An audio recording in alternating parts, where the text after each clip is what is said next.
Bwana Yesu asifiwe sana. Watu wa Mungu, ninawasalimia kupitia jina la Yesu Kristo aliye hai. Ni asubuhi njema, saa hii ni asubuhi kabisa. Kuna jambo nataka niseme na wewe kabla ya kuweza kuingia katika maombi ya asubuhi haya. Nataka nizungumze kuhusu nguvu inayoweza kutusaidia kushinda na nguvu inayoweza kutusaidia kutupatia mwanga katika maisha yetu. Kwamba Mungu pekee, haijalishi ni mazingira gani ambayo mtu hupitia, lakini ukiwa na Mungu una uhakika wa kushinda. Hata uwe na pesa, kuna mazingira yakifika, kama hauna Mungu hauwezi kushinda. Lakini unaweza ukawa hauna chochote kitu, lakini ukawa na Mungu, wewe una uhakika wa kushinda anytime. Haijalishi mazingira ni magumu kiwango gani. Kuna wale ambao wamefanya biashara na zimekataa. Kuna wale ambao wamejaribu kabisa kwamba wataingia kwenye ndoa na mambo yamekataa. Kuna wale ambao mipango yao walikuwa wamepanga kwamba watafanya hiki, watakuwa vile, wakafikiria mwaka utakuwa hivi, wataenda pale, watafanya kazi hivi, na wakaona mambo yamebadilika. Nataka nikwambie kwamba kama ndani yako kuna nguvu ya Mungu, usiogope kitu chochote. Kwa sababu Mungu pekee ndio huwa anaweza kubadilisha hali ya mtu. Na Mungu pekee ndio anayeweza kubadilisha mazingira ya mtu na kumweka mahali pa juu, mahali penye nafasi. Biblia inasema Mungu ndio atusaidiaye na kutuweka panapo nafasi. Huyo ni Daudi. Na niseme tu kwamba kilichoko ndani yako ndicho kinachopigwa vita na shetani. Kilichoko ndani yako ndicho ambacho shetani anapambana nacho kuhakikisha anakiua.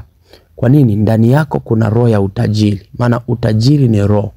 Ndani yako hakuna roho ya umaskini, na shetani hilo anajua kabisa kwamba huyu mtu ni mtu wa bidii. Huyu mtu ni mtu ambaye amezaliwa na riziki kubwa.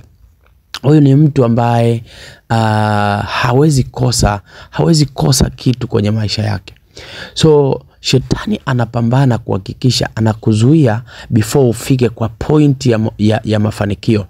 Shetani anang'ang'ana kabisa yake yote kuhakikisha anapiga kila chochote ambacho kitasimama kuonekana kama ndio hicho ambacho kitakuwa chanzo cha mafanikio yako. Kwa nini? Kwa sababu yeye hataki kabisa ufanikiwe. Nataka nikutangazie kwamba asubuhi ya leo Mungu akumulikie nuru. Mungu akupatie mwangaza. Mungu akupatie watu watakao kufikisha kwenye destiny yako. Mungu akupatie njia. Wewe uliyekuwa hauoni njia, wewe ambaye umefanya interview kwa maofisi mbalimbali, umefanya interview na wengine wakakuahidi kazi, wakasema kuja kesho, lakini ulipoenda kesho wakakwambia director sijui nani amesema kwamba usiingie kazi kwa sababu hatuna mahitaji na wewe. So nataka nikutangazie kwamba usikate tamaa. Uko mkono wa Mungu ambao utakwenda kukufikisha mahali unapotaka. Iko nguvu ambayo itakwenda kukufikisha mahali unapotaka. Nyosha mkono pale ulipo niweze kukuombea. Baba, katika jina la Yesu Kristo mtakatifu, Mungu mwenye nguvu, ninamleta mtu huyu ambaye amehangaika kwa muda mrefu, ambaye amesumbuka kutafuta kazi, ambaye amesumbuka kutafuta njia. Wakati wote amekuwa akipambana anaona giza, akipambana anaona giza, akipambana anaona giza. Katika jina la Yesu Kristo wa Nazareti, ninakemea hilo giza. Maana Bible inasema Mungu aliumba giza akaumba na nuru kwa nyakati tofauti. Kumbe giza lina maana yake na nuru ina maana yake. Lakini pia Bible inasema Mungu aliumba mianga, aliumba nyota, kaumba na jua kwa makusudi yake. Baba Mungu, kumbe wakati hatuoni njia tunahitaji kuita mwanga. Kumbe wakati tunasumbuka tupo gizani, tunahitaji nuru yako itumulikie katika jina la Yesu. Maana ninaona kabisa kuna mtu ambaye njia yake alifika kabisa kwenye pointi ya mafanikio, lakini ghafla akakutana na giza. Hilo giza ninalikemea, hilo giza ninalikemea, hilo giza ninalikemea, hilo giza liondoke ndani ya huyo mtu. Hilo giza ninalikemea, likaondoke, likatoweke katika jina la Yesu Kristo, katika jina la Yesu, kwa mamlaka ya damu ya Yesu Kristo.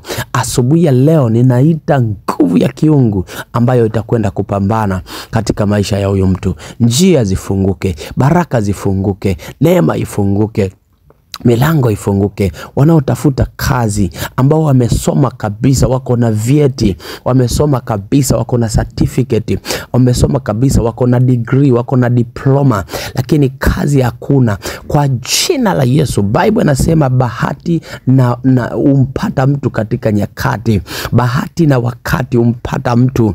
Kwa jina la Yesu ninaita na kuamuru wakati wako sahihi, na kuamuru wakati wako sahihi katika jina la Yesu Kristo wa Nazareti. Baba, ninakushukuru, ninasema ni asante kwa ajili ya asubuhi ya leo. Asante kwa kumuonekania huyo mtu, asante kwa kumtokezea huyo mtu. Ninaamini kabisa uwepo wako na nguvu zako hazitampungukia katika jina la Yesu Kristo. Ninaibariki siku ya leo kwa ajili ya maisha yake, akafanikiwe, njia zikatokee, in the mighty name of Jesus, amen. Mungu akubariki sana, nenda ukafanikiwe.